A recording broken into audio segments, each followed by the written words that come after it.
Hola y bienvenidos a Aprendiendo con Baelish. El día de hoy voy a seguir hablando acerca del coronavirus y de la importancia del aislamiento o distanciamiento social y del gran problema que genera no seguir estas indicaciones.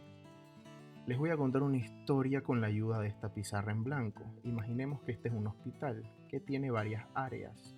Está el quirófano donde operan a la gente.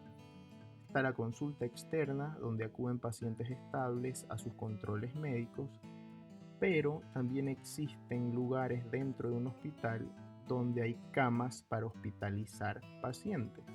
De manera muy general y para hacer esto sencillo, vamos a decir que hay tres áreas en el hospital donde hay camas: la emergencia, la hospitalización y la unidad de cuidados intensivos o UCI.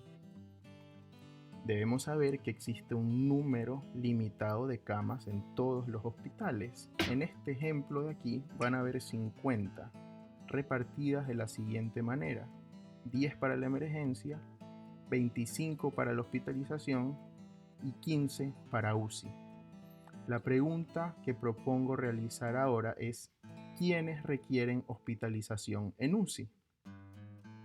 Pacientes críticos e inestables, pacientes con shock o choque, que hace referencia a un estado en el que el cuerpo y los órganos y tejidos no reciben un flujo de sangre adecuado, por lo tanto no reciben los nutrientes y oxígeno necesarios para funcionar bien. Es una situación muy grave que requiere monitorización continua y en ocasiones ventilación mecánica. Ejemplos de estos de aquí pueden ser pacientes con infartos de miocardio que van a requerir un cateterismo urgente y posterior pase a unidad de cuidados intensivos. También personas con eventos cerebrovasculares, ya sea hemorragia o infarto cerebral. Vamos a recordar algo muy importante aquí.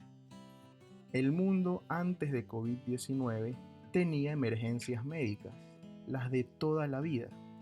Aquí tenemos 4 personas enfermas. El primero, de la izquierda, tuvo un traumatismo cráneoencefálico, por lo que va a requerir que un neurocirujano lo opere y luego pasar a una unidad de cuidados intensivos.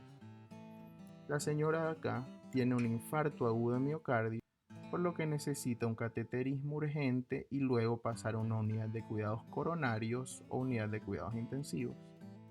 Acá tenemos una paciente con meningitis, que es una emergencia infectológica que necesita tratamiento antibiótico inmediato si no puede llegar a un estado de coma y requerir ventilación mecánica. Y en este lado tenemos un paciente con una peritonitis, que es una emergencia quirúrgica, tiene que ser operado y luego pasar a una unidad de cuidados intensivos. Los 4 pacientes requieren UCI. En el mundo, después de COVID-19, siguen existiendo las mismas emergencias médicas.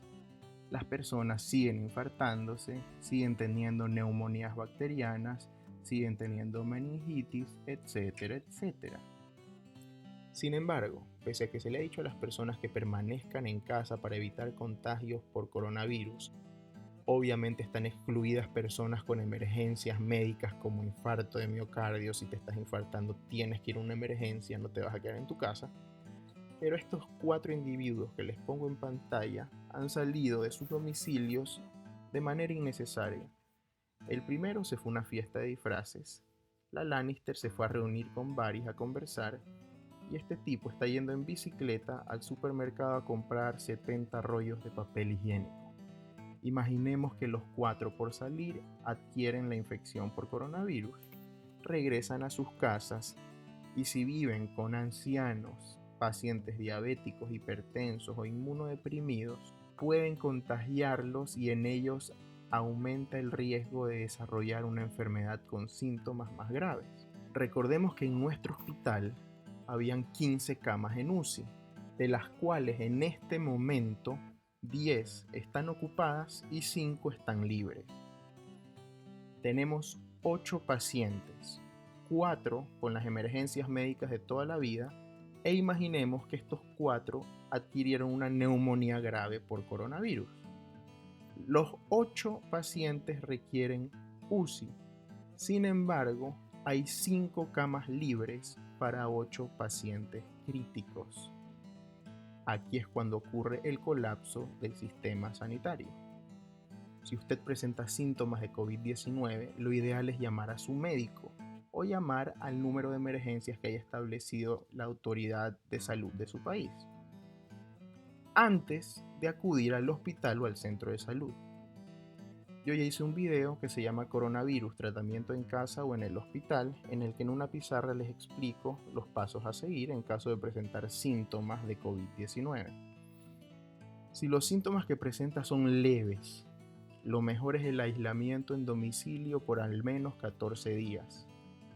El tratamiento es sintomático. En caso de tener fiebre, puedes tomar paracetamol o usar medios físicos.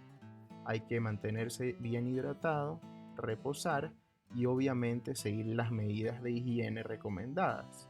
Lavado de manos con agua y jabón, taparse la boca al estornudar, ya sea con un pañuelo descartable o con la flexura del codo, limpiar las superficies que más se toquen, como por ejemplo celulares, computadoras, mesitas de noche, el baño, etc. Para terminar, regresemos a nuestro hospital e imaginemos que la Lannister y Mr. Varys tienen COVID-19 con síntomas leves, pero deciden no quedarse en su casa, sino acudir al hospital, y aquí pueden pasar dos cosas muy graves. Lo primero que puede suceder es que contagien al personal sanitario, es decir, pueden contagiar al médico. Si esto sucede, va a tener que ser aislado. ¿Y ahora quién te va a atender? Pueden contagiar a la enfermera. Si esto sucede, va a tener que ser aislada. ¿Y quién va a administrar ahora la medicación a los pacientes hospitalizados? También pueden contagiar al conserje. ¿Quién se va a encargar de limpiar los pasillos del hospital, el piso de la emergencia, las camas que no se utilicen? La otra opción es que contagien al resto de pacientes que van por las emergencias de toda la vida. Contagias a todos. Por lo tanto, al hospital deben de ir aquellas personas con síntomas graves por COVID-19 y las personas con aquellas emergencias de toda la vida que necesitan atención inmediata, sea un infarto de miocardio, pérdida de la conciencia, entre otras. Eso es todo por ahora. Recuerden que yo me quedo en mi caja y ustedes, por favor, quédense en casa. Hasta la próxima.